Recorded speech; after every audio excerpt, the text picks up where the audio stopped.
안녕하세요, 여러분. 오늘은 한 분께서 보내주신 긴 편지를 읽어드리려 합니다. 편지 봉투를 여는 순간 제 손이 떨렸습니다. 왜냐하면 이 이야기는 우리 모두의 이야기일 수도 있기 때문입니다. 편지의 제목은 이렇습니다. 67세, 나는 자유를 선택했습니다. 일부 퇴직, 그리고 환상의 끝. 제 이름은 정태수입니다.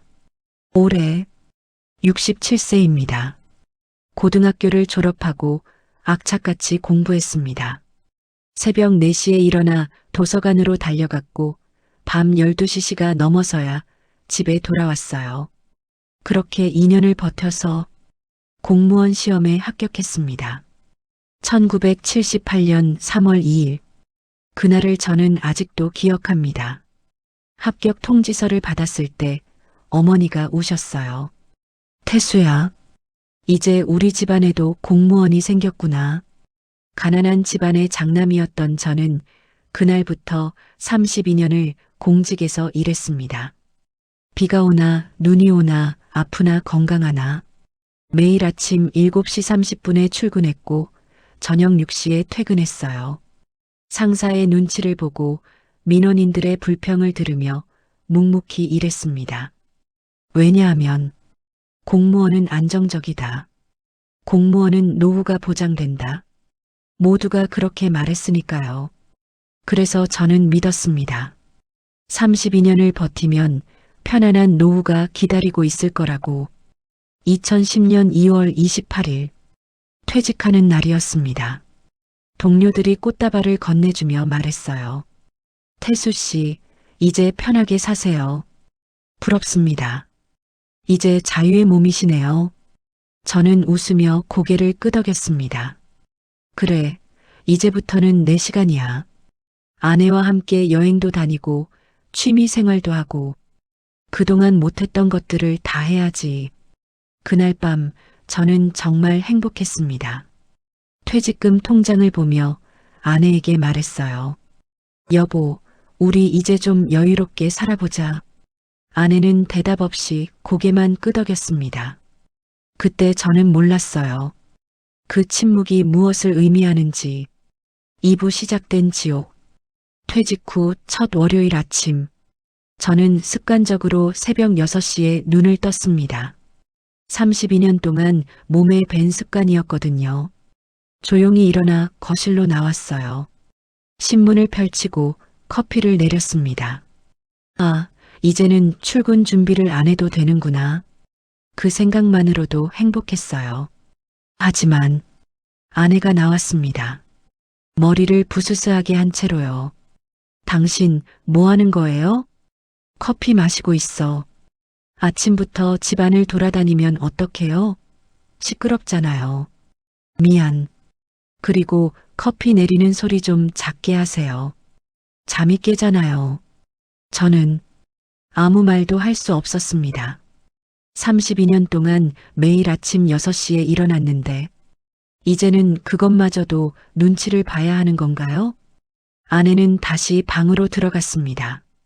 저는 식탁에 앉아 식어가는 커피를 마셨어요. 맛이 없었습니다.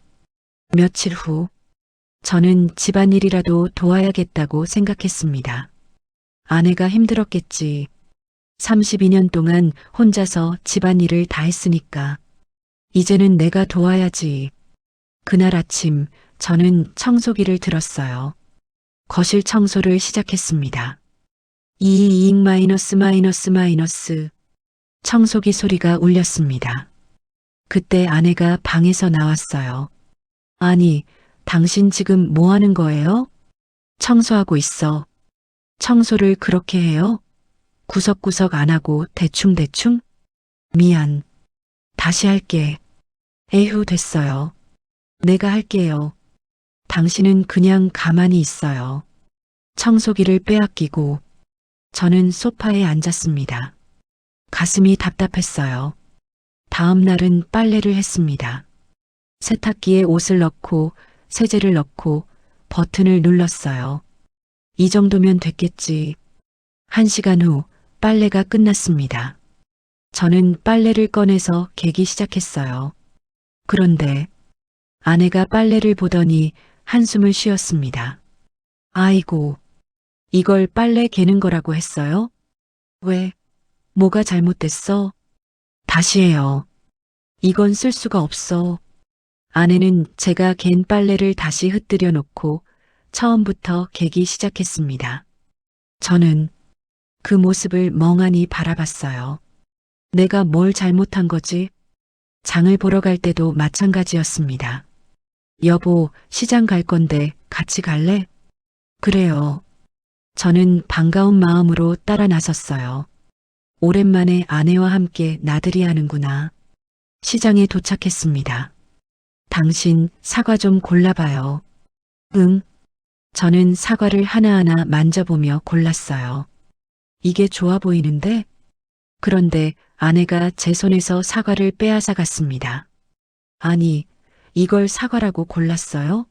이것 좀 봐요. 흠집투성이잖아요. 그래. 에휴, 당신은 그냥 가만히 서 있어요. 내가 할게요. 그날 이후로 아내는 저를 시장에 데리고 가지 않았습니다. 삼부 보이지 않는 존재. 한 달이 지났습니다.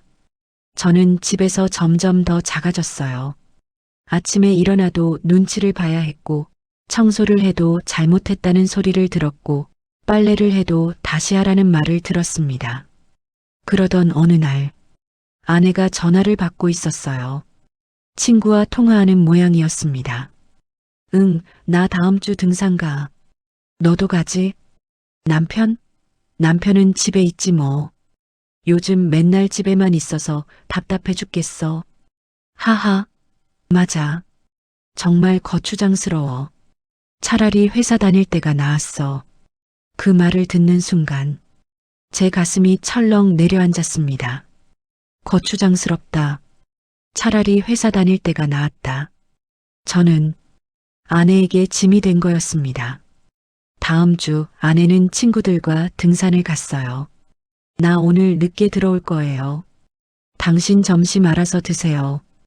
응. 문이 닫혔습니다. 저는 빈집에 혼자 남았어요. 시계를 봤습니다. 오전 10시. 점심은 뭘 먹지? 냉장고를 열었어요. 김치, 계란, 우유. 다른 건 없었습니다. 라면이라도 끓여 먹을까? 저는 라면을 끓였습니다. 혼자서요. 텅 빈 식탁에 앉아 라면을 먹었어요. 맛이 없었습니다. 왜일까요? 혼자 먹는 밥이 이렇게 쓸쓸할 줄 몰랐습니다. 저녁 8시, 아내가 돌아왔어요. 얼굴이 환했습니다. 오늘 진짜 재밌었어. 친구들이랑 등산하고 막걸리도 마시고. 저는 웃으며 물었습니다. 그래, 좋았겠네. 나도.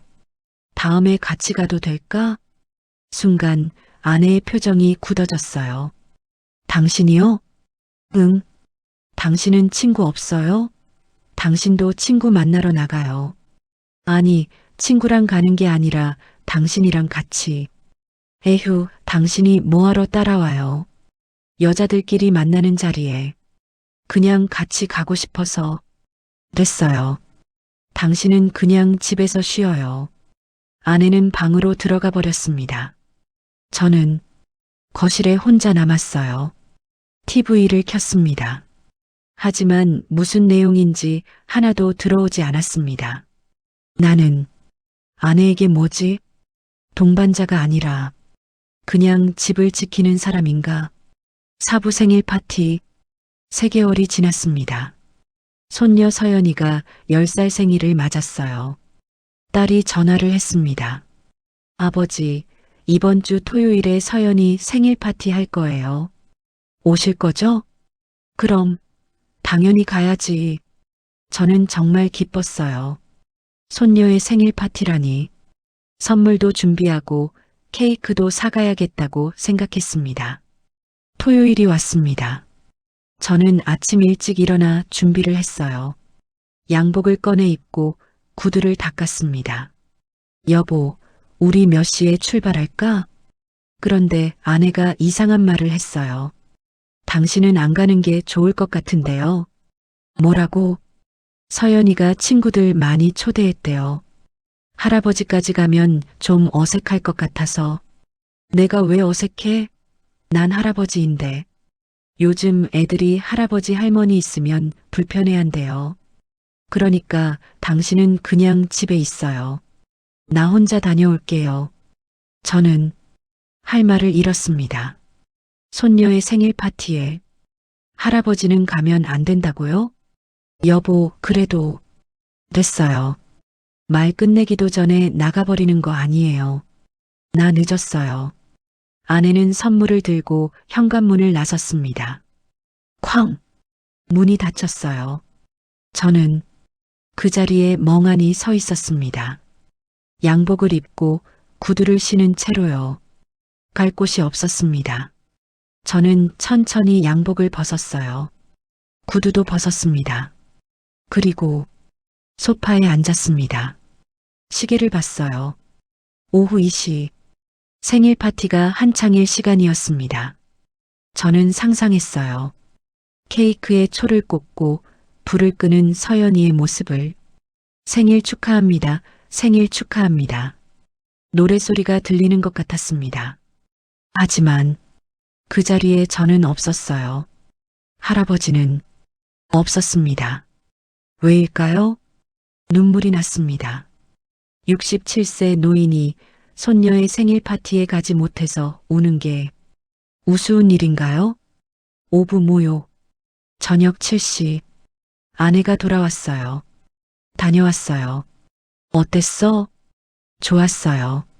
서연이도 좋아하고 친구들도 많이 왔고. 그래. 당신 안 간 게 잘 된 거예요. 애들이 많아서 시끄러웠거든요. 저는 아무 대꾸도 하지 않았습니다. 그냥 고개만 끄덕였어요. 며칠 후 딸네 가족이 집에 놀러 왔습니다. 사위와 손녀 서연이까지요. 어서 와. 저는 반가운 마음으로 맞이했어요. 오랜만에 가족들이 모였구나. 저녁 식사를 준비했습니다.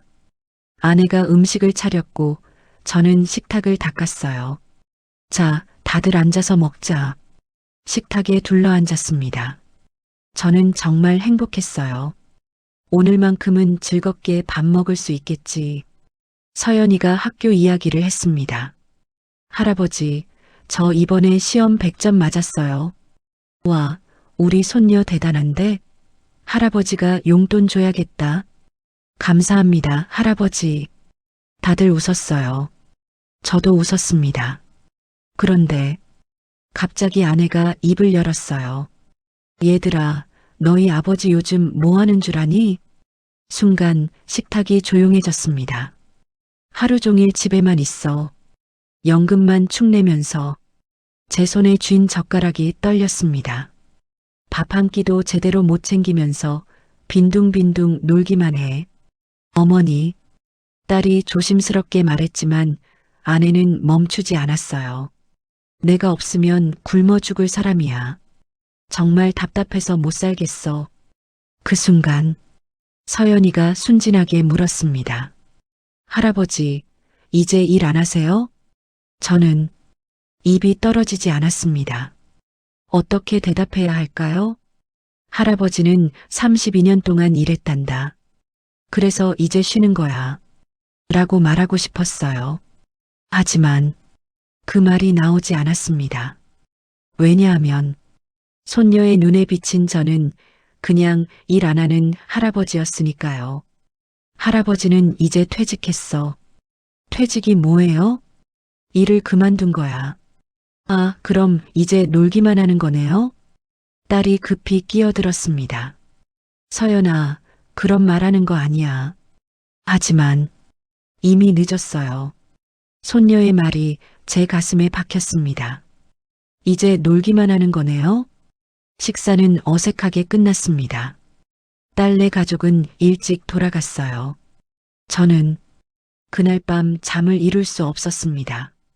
천장을 바라보며 생각했어요. 나는 정말 놀기만 하는 사람인가?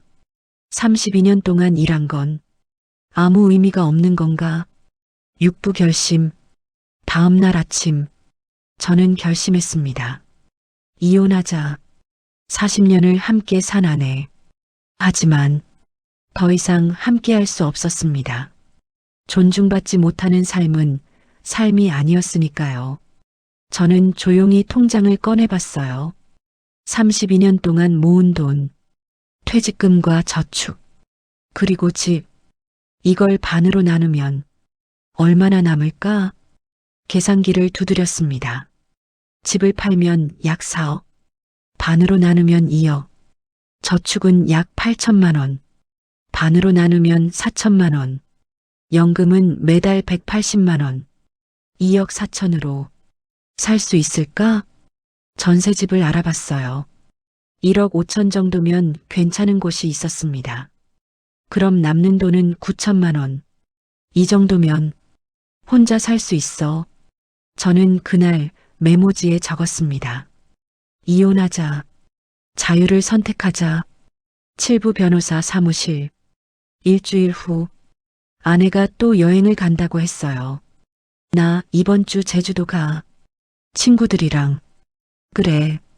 당신도 한번 혼자 살아봐라. 내가 없어도 얼마나 잘 버티는지. 마치 시험을 내주듯 하는 말투였습니다.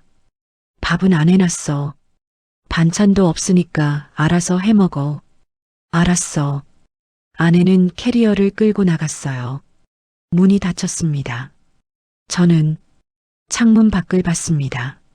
아내가 택시를 타고 떠나는 모습이 보였어요. 이제 움직여야지. 저는 핸드폰을 꺼냈습니다. 인터넷에 이혼 변호사를 검색했어요. 수많은 법률 사무소가 나왔습니다. 그중 하나를 골랐어요. 법률사무소 정의. 전화를 걸었습니다. 여보세요. 상담 예약하고 싶은데요. 네, 언제 오실 수 있으세요? 내일 가능할까요? 네, 가능합니다. 내일 오후 2시에 오세요. 전화를 끊고 저는 한숨을 쉬었습니다. 드디어 시작이구나. 다음 날 오후 2시 법률사무소에 도착했습니다. 깔끔한 사무실이었어요. 정태수 씨 맞으시죠? 들어오세요. 40대로 보이는 여성 변호사가 저를 맞이했습니다. 앉으세요. 무슨 일로 오셨어요? 저는 한참을 말을 못했어요. 40년 결혼 생활을 끝내겠다고 말하는 게 이렇게 어려울 줄 몰랐습니다. 저는 목소리가 떨렸습니다. 아내와 이혼하고 싶습니다. 변호사는 고개를 끄덕이며 메모를 시작했어요. 이유가 무엇인가요? 존중받지 못해서요. 구체적으로 말씀해 주세요. 저는 지난 6개월간의 일들을 이야기했습니다. 아침마다 눈치를 봐야 했던 일, 집안일을 해도 구박받았던 일, 손녀 생일 파티에 가지 못했던 일, 가족들 앞에서 모욕당했던 일, 모든 것을요. 변호사는 조용히 듣고 있었어요. 알겠습니다. 재산 분할에 대해 말씀드릴게요. 네. 지금 살고 계신 집은 누구 명의인가요? 제 명의입니다. 함께 산 기간이 40년이니 절반은 배우자 몫이 됩니다. 네. 저축도 마찬가지고요. 연금은 분할 대상이 아니지만 혼인 기간 중 적립된 금액은 분할 대상이 될 수 있습니다. 제 가슴이 철렁했어요. 절반이나. 하지만 저는 이미 각오했습니다. 괜찮습니다. 법대로 하겠습니다. 그리고 거주할 곳을 미리 알아보세요. 원룸이나 전세집을요. 네, 알겠습니다. 자녀분들께는 말씀하셨나요? 아직요. 말씀하시는 게 좋습니다. 갑자기 통보하면 충격이 클 수 있어요. 상담을 마치고 사무실을 나왔습니다. 발걸음이 묘하게 가벼웠어요. 이제 길이 보이는구나. 8부 아이들에게. 그날 저녁, 저는 딸에게 전화를 걸었습니다. 딸, 아버지야. 네, 아버지. 무슨 일이세요? 할 말이 있어서. 시간 있으면 나와줄래? 네.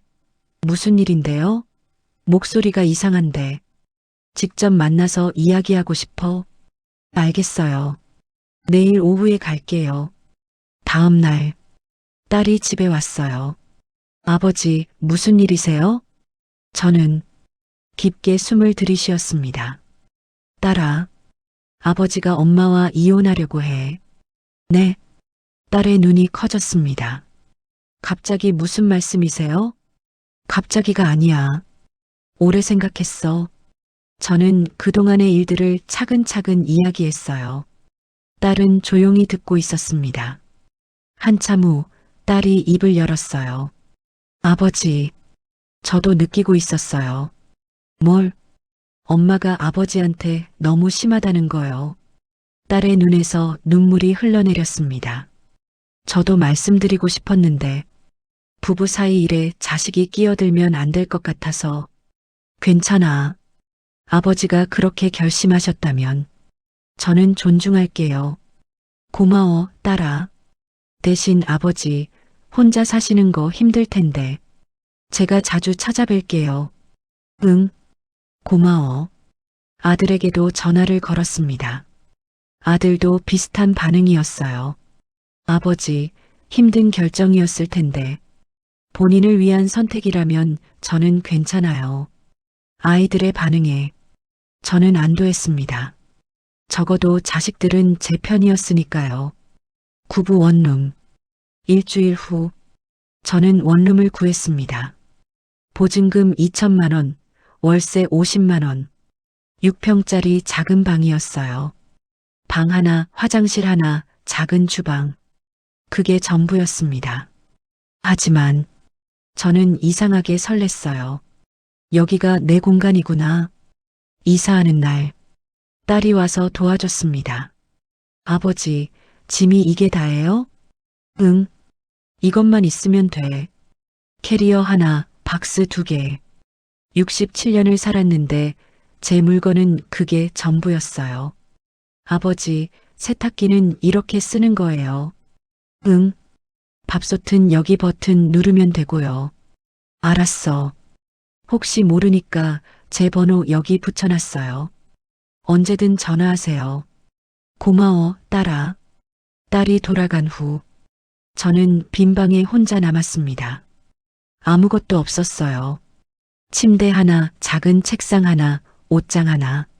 하지만 저는 행복했습니다. 왜일까요? 여기는 온전히 제 공간이었으니까요. 10부 첫날 밤, 그날 밤, 저는 침대에 누웠어요. 천장을 봤습니다. 조용했어요. 아무 소리도 들리지 않았습니다. 아내의 잔소리도 한숨도 없었어요. 그저 고요했습니다. 그런데 갑자기 눈물이 났습니다. 왜일까요? 슬퍼서? 아니요. 후회해서? 그것도 아니에요. 그냥 눈물이 났습니다. 40년을 함께 살았는데 이제 혼자가 되었구나. 그 생각에 눈물이 났습니다. 하지만 동시에 제 가슴은 가벼웠어요. 이제 자유다. 그렇게 생각하니 눈물도 멈췄습니다. 저는 눈을 감았어요. 그리고 잠이 들었습니다. 깊고 편안한 잠이었습니다. 11부 서툰 독립.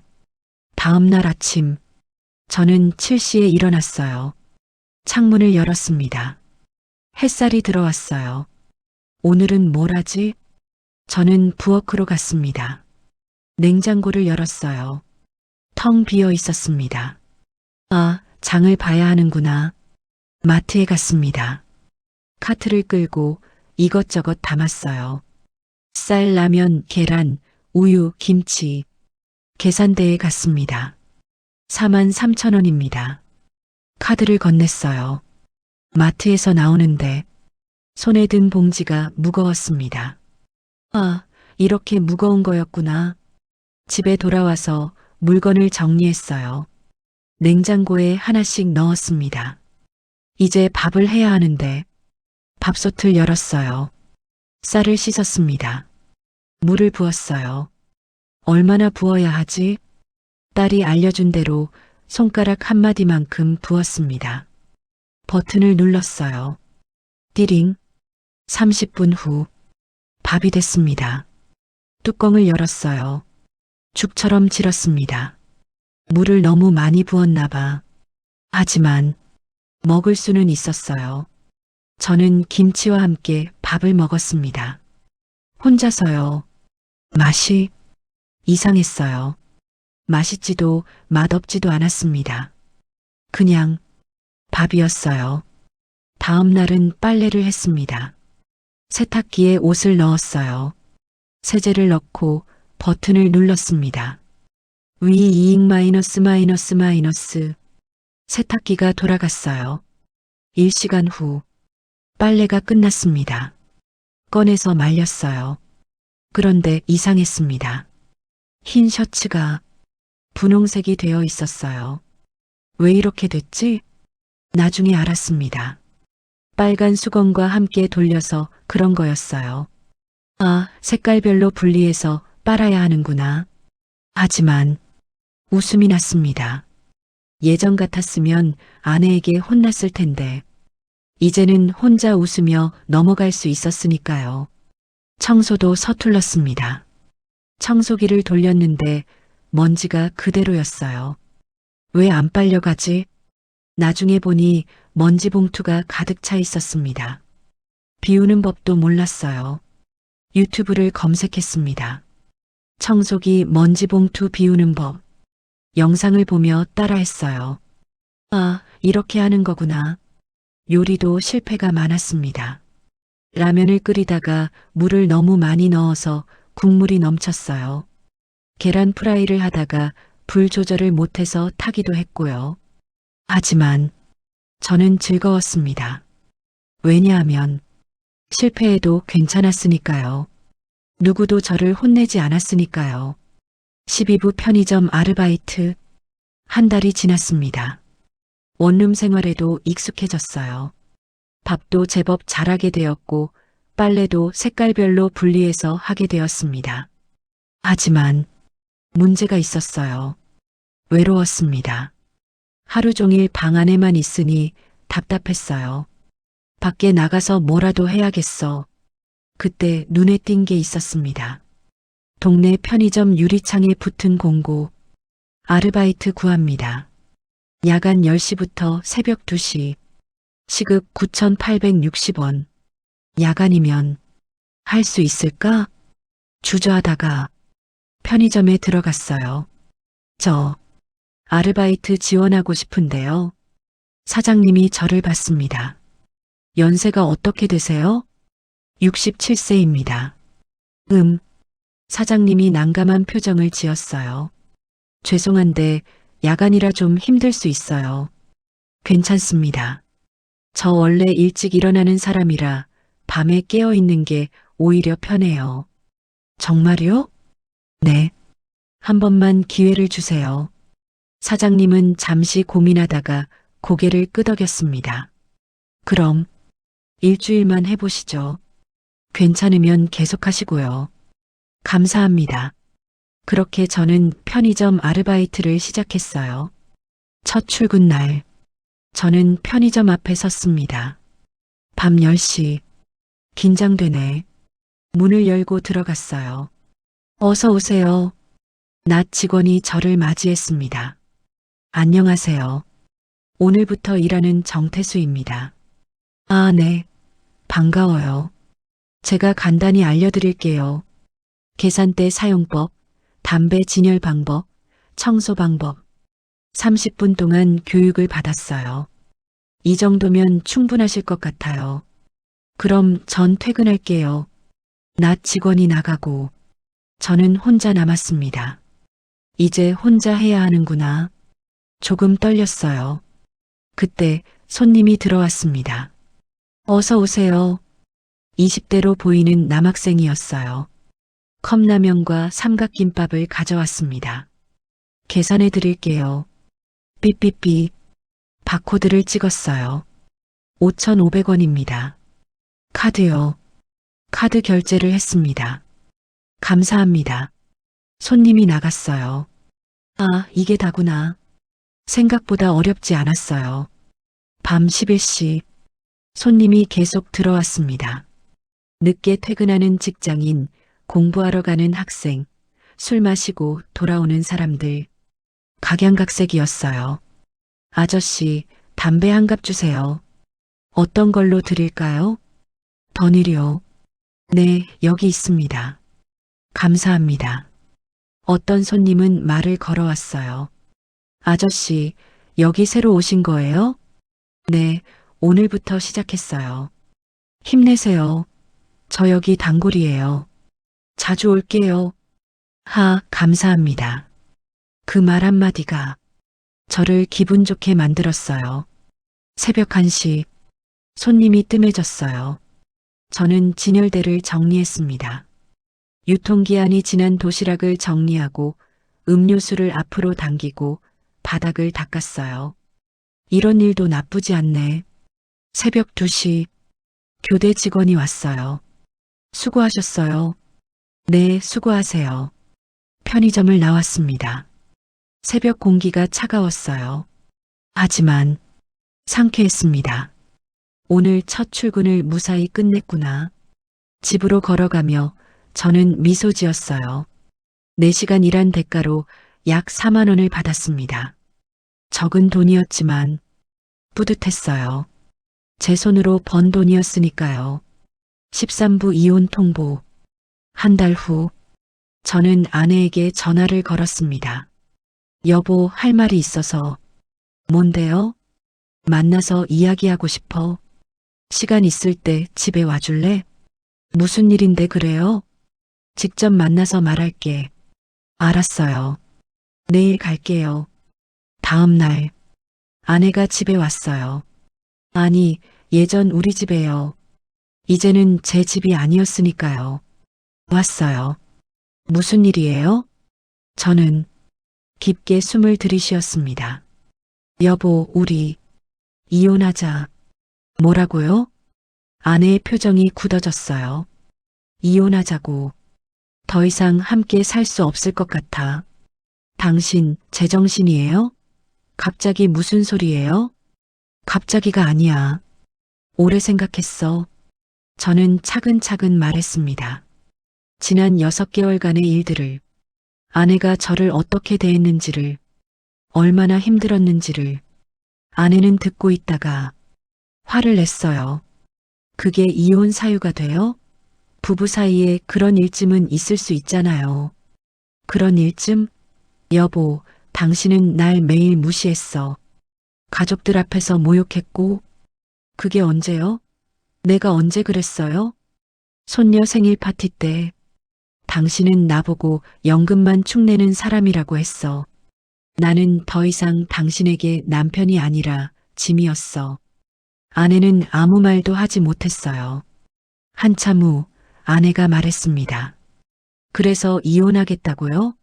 지금 나이가 몇인데? 67살이야. 하지만 남은 인생은 나를 위해 살고 싶어. 재산은 어떻게 할 건데요? 법대로 하자. 반반 나누면 돼. 정말 그럴 거예요? 응. 아내는 잠시 생각하더니 고개를 끄덕였어요. 알았어요. 그렇게 하죠. 그렇게 40년 결혼 생활이 끝났습니다. 14부 재산 분할. 한 달 후 집이 팔렸습니다. 4억 2천에요. 반으로 나누니 각자 2억 1천씩 가져갔어요. 저축도 정리했습니다. 8천만 원을 반으로 나누니 각자 4천씩이었어요. 저는 총 2억 5천을 가지게 되었습니다. 이 정도면 충분해. 전세집을 알아봤어요. 1억 8천에 괜찮은 곳이 있었습니다. 방 2개, 거실 하나, 주방과 화장실. 원룸보다 훨씬 넓었어요. 계약했습니다. 남은 돈은 7천만 원. 이걸로 살 수 있어. 이사하는 날, 딸과 아들이 와서 도와줬어요. 아버지, 여기 괜찮은데요? 그치? 나도 마음에 들어. 짐을 정리했습니다. 이제는 침대도 있고, 소파도 있고, TV도 있었어요. 아버지, 냉장고에 반찬 좀 넣어뒀어요. 꼭 드세요. 고마워, 딸아. 아이들이 돌아간 후, 저는 새 집을 둘러봤습니다. 조용했어요.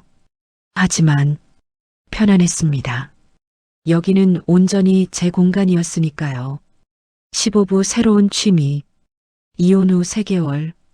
저는 하고 싶었던 것들을 하나씩 시작했어요. 첫 번째는 기타였습니다. 동네 음악학원에 등록했어요. 어르신, 기타 배우시려고요? 네. 악기는 있으세요? 아니요, 사야 해요. 그럼 중고로 하나 추천해 드릴게요. 15만 원 정도면 괜찮은 거 살 수 있어요. 좋아요. 중고 기타를 샀습니다. 첫 수업날, 선생님이 기타를 들려줬어요. 이렇게 잡으시면 됩니다. 응. 줄을 튕겼어요. 띵. 소리가 났습니다. 신기했어요. 67년을 살면서 처음 만져보는 악기였으니까요. 한 달이 지났습니다. 손가락이 아팠어요. 줄을 누르느라 손끝에 물집이 잡혔습니다. 하지만 즐거웠어요. 도미솔, 간단한 코드를 칠 수 있게 되었습니다. 와, 선생님, 제가 이걸 칠 수 있네요. 잘하세요. 이 나이에 배우시는 거 쉽지 않은데 대단하세요. 그 칭찬이 저를 기분 좋게 만들었어요. 두 번째는 서예였습니다. 동네 문화센터에 등록했어요. 붓은 이렇게 잡으시면 됩니다. 네. 먹을 갈았어요. 슥. 검은 먹물이 벼루에 고였습니다. 붓에 먹을 묻혀 한지에 글씨를 썼어요. 평화. 삐뚤삐뚤했지만 제 글씨였어요. 좋아요. 처음 치고 잘 쓰셨어요. 선생님이 칭찬해 주었습니다. 세 번째는 SNS였어요. 손녀 서연이가 가르쳐 줬습니다. 할아버지, 인스타그램 하세요. 인스타그램? 네. 사진 올리고 사람들이랑 소통하는 거예요. 나 같은 사람도 할 수 있어? 당연하죠. 제가 가르쳐 드릴게요. 서연이가 차근차근 알려줬어요. 사진 찍는 법, 올리는 법, 해시태그 다는 법. 자, 이제 할아버지가 직접 해보세요. 저는 전셋집 거실 사진을 찍었어요. 올렸습니다. 해시태그 67세, 해시태그 새 출발, 해시태그 혼자 사는 삶. 신기했어요. 누군가 좋아요를 눌렀습니다. 댓글도 달렸어요. 응원합니다. 멋지세요. 그 작은 반응들이 저를 행복하게 만들었습니다. 16부 새로운 인연들. 편의점 일을 1년째 하고 있었어요. 이제는 익숙해졌습니다. 단골 손님들도 생겼고요. 아저씨, 오늘도 왔어요. 대학생 민수였어요. 민수 왔구나. 오늘도 공부하러 가? 네. 시험 기간이라 도서관 가요. 고생 많다. 커피 하나 서비스. 와, 감사합니다. 민수가 환하게 웃었어요.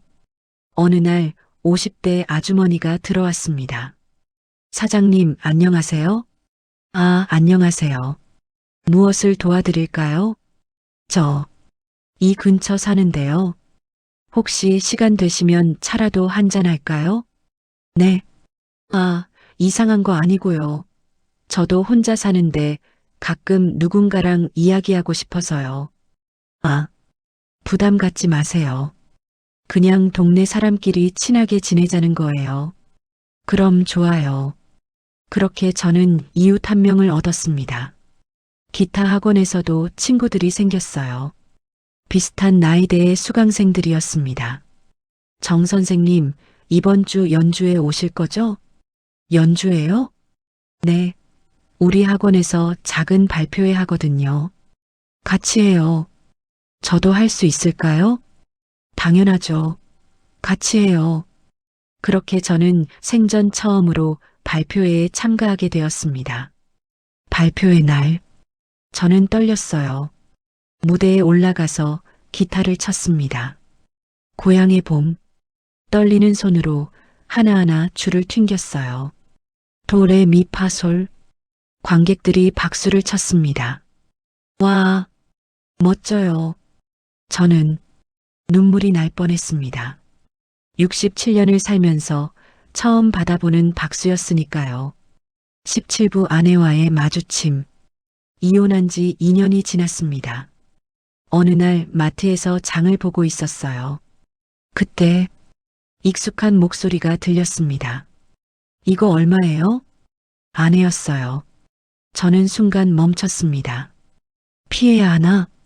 하지만 이미 늦었어요. 아내도 저를 봤습니다. 서로 눈이 마주쳤어요. 한참 동안 아무도 말하지 않았습니다. 그러다가 아내가 먼저 입을 열었어요. 잘 지내요? 응. 당신은? 나도. 잘 지내. 그래. 혼자 사는 거 힘들지 않아요? 아니, 괜찮아. 그렇구나. 다시 침묵이 흘렀습니다. 그럼 나갈게.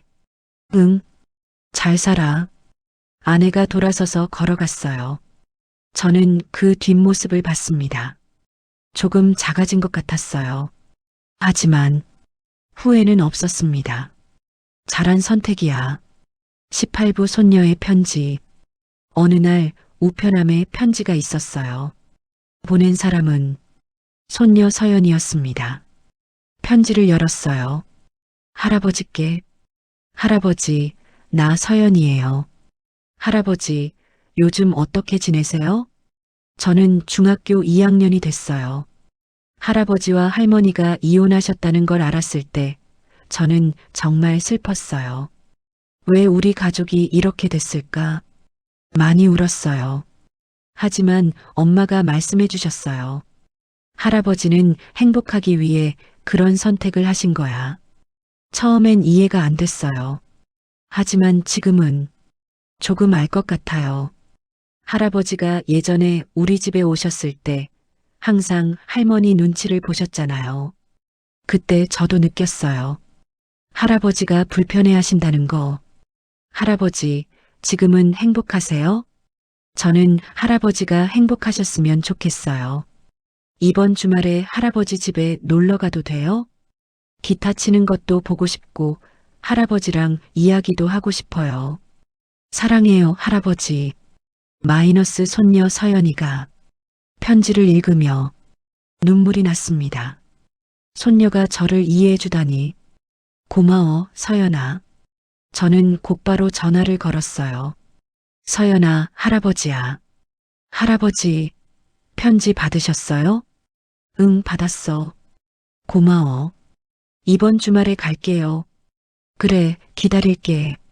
할아버지가 맛있는 거 해줄게. 와, 기대할게요. 주말, 서연이가 왔어요. 할아버지, 어서 와. 서연이는 집 안을 둘러봤어요. 와, 여기 깔끔하다. 할아버지가 혼자 정리하신 거예요? 그럼, 할아버지가 다 했지. 대단하세요. 저는 점심을 준비했습니다. 김치찌개와 계란말이. 자, 먹자. 감사합니다. 같이 밥을 먹었어요. 서연이가 말했습니다. 할아버지, 요즘 되게 밝아 보여요. 그래. 네. 예전보다 훨씬 행복해 보여요. 그런가? 네. 저도 기분이 좋아요. 할아버지가 행복하시니까. 그 말에 저는 가슴이 뭉클했습니다. 아, 내가 잘한 거구나. 19부 지금 여기. 지금은 이혼한 지 3년이 지났습니다. 저는 69세가 되었어요. 매일 아침 7시에 일어나 산책을 나갑니다. 동네 한 바퀴를 걷고 카페에서 커피 한 잔을 마시죠. 오전에는 기타 연습을 합니다. 이제는 제법 여러 곡을 칠 수 있어요. 점심은 집에서 해 먹습니다. 요리 실력도 많이 늘었어요. 김치찌개, 된장찌개, 불고기 다 할 수 있습니다. 오후에는 서예를 하거나 독서를 해요. 저녁에는 딸이나 아들과 통화를 합니다. 아버지, 건강하시죠? 응, 괜찮아. 이번 주 저녁 같이 먹어요. 그래, 좋지. 밤 10시가 되면 편의점에 갑니다. 새벽 2시까지 일하고 집에 돌아와요. 간단히 씻고 차 한 잔을 마신 후 잠자리에 듭니다. 이게 제 하루입니다. 단조롭지만 행복합니다. 가끔 생각해요. 만약 이혼하지 않았다면 아마 지금도 아내 눈치를 보며 살고 있었겠죠. 매일 구박을 듣고 모욕을 당하며 그렇게 살다가 어느 날 쓸쓸히 죽었을 거예요. 하지만 지금은 다릅니다. 저는 제 인생을 살고 있습니다. 돈은 예전보다 줄었지만 행복은 늘었어요. 집은 작아졌지만 마음은 넓어졌습니다. 에필로그. 여러분께 드리는 말씀. 저는 모든 분께 이혼을 권하는 게 아닙니다. 하지만 존중받지 못하는 관계에서 무작정 참기만 하는 것은 답이 아닙니다. 나이가 많다고 해서, 오래 살았다고 해서 참아야 하는 건 아닙니다. 67세든 77세든 87세든 우리는 행복할 권리가 있습니다. 만약 지금 저와 비슷한 상황에 계신 분이 있다면 용기를 내세요. 물론 쉽지 않습니다. 경제적 부담도 있고 주변 시선도 부담스럽고 외로움도 두렵죠.